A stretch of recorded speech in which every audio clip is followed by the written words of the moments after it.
So Ian, it is a real joy to have you with us this afternoon supporting Rise Up Christchurch. Yes. Tell me, is New Zealand your second home now? Oh, it's about my first home, I think. Yeah. I'm lovely. I'm back doing The Hobbit, and I've done a couple of months on that, and I've just got back from Queen Charlotte's Sound. I could hardly drag myself away. I was tramping around there for a couple of days. And, beautiful? Beautiful, and lovely weather. Not too far from Christchurch, was it? I was last in Christchurch last year on stage at the Theatre Royal doing Waiting for Godot, and I gather that the fabric of that building is secure, which is wonderful news, but of course it's in the area where you can't reach at the moment. How did you feel when you were back, you know, thinking, back here in New Zealand, thinking about what had happened to that place that you had performed at? Well, I'm always aware, as someone who lives in a country where we don't, on the whole, have earthquakes, that this is a very volatile geological place to live. We're a raw new land, really. Yeah, absolutely. And I live close to the airport in Wellington at the moment, you know, which was built on land that was thrown up by an earlier earthquake. So, another earthquake, you think, in Christchurch, but an earthquake was such a difference. And I met so many people who were in it, and luckily survived it and have stories to tell, stories of courage and fortitude and bewilderment, and all my sympathy to people who are trying to get their lives back together again. Is it lovely being back in Wellington? I mean, do you slip into an old routine? Are you back at your familiar old haunts? Yes, I mean, there's a lot about Wellington that feels to me a lot about what I like about my own country, you know, some of the countryside. I come from the Lake District in the north of England, which is not dissimilar from where I've been this afternoon, actually. And but I think there's a whole new source of income for your country if every young person from Western Europe should come and live in New Zealand, maybe just for 6 months, come and work for free, discover what it's like to take part in a community which thinks quite differently from what life's about from the way we think in up north, and that's what is I like. That quintessential difference that you want? Really deep down, all Kiwis want to go fishing. Is that true, everyone? Do we all want to go fishing? Yeah, you see, I talked to a ballet dancer recently at the New Zealand Ballet. I'm going to see them tonight, actually, and lovely lad and very talented, right. and wonderful dancer, but I was asking him what he was most looking forward to. He said, Sunday, because I can go fishing. I can't think of a ballet dancer anywhere else in the world whose real passion was fishing. It's that relaxed Kiwi attitude, isn't it? Yes, and why not? It's I've never quite got hold of fishing. No, it's that there's more to life than making money. There's more to life in being a high flyer. Fantastic, that's true. And that's based in with your feet on the ground and using your eyes to see what's beautiful place you live in. Wonderful values. So Ian, we have a little VT that we're going to show everybody, and it is a sort of reveal of the Hobbit's new look. You know, I'm pretty excited about this. Of all the wonderful things you've had on Maori TV today, this is without doubt the climax, because it's an exclusive. Everybody is wondering, who's an interest in The Hobbit, what the Dwarves, all 13 of them, are going to look like, and that has been kept absolutely under wraps.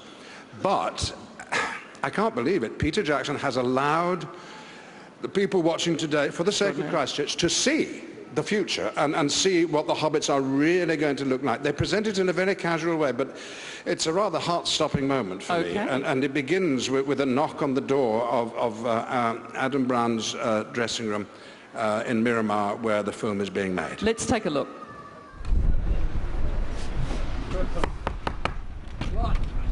Oh, hello. Come in and welcome.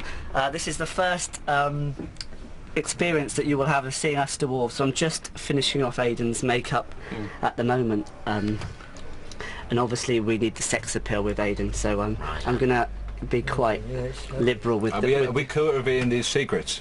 Yeah, we're allowed to, because this is the first exclusive. This is legit, right? This is absolutely legit. Okay. This is exclusive. Jed, we've just finished his beard. We've laced each individual yak hair on there. So took 3 hours. 3 hours. Wow. They're hoping to get that down to 2. I'm going to go check my makeup out. you check that out. How are you feeling there, Pete? Rise Up Christchurch. Rise Up Christchurch, yep. And we haven't yet finished stuffing Bomber in his... Bit more fat suit. Fat suit. Yeah. Needs to have a bit more in his fat suit. And but Richard's is completely finished. I'm practicing the walk. Richard's Rise Up Christchurch. Well, I've got a copy of The Hobbit, which we're all going to sign in a minute and auction off for Christchurch. So Rise Up. That's really hot. This looks really good, Adam. Do you like it? Awesome. Yeah, it looks really good. Do we need more sets of film? Yeah. We need a bit more prosthetics. Okay. It's amazing the work they put in. It's just you put a bit more prosthetics on it. It's going to look so good in 3D as well, isn't it? I mean, you look so good with your fat suit. I mean, look, we're all wearing these fat suits, and these have been specially designed for special use on the film, and they've been. Show them that. Well, no, it's been produced. No, you're not meant to show those. That's half the budget. It's the.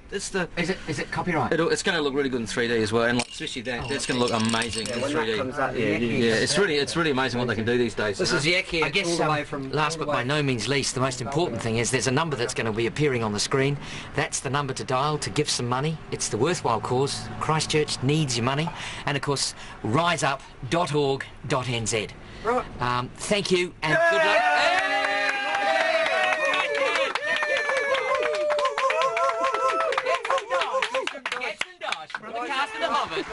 That was absolutely wonderful as an exclusive, and we are now joined by the delightful Mark Hadlow.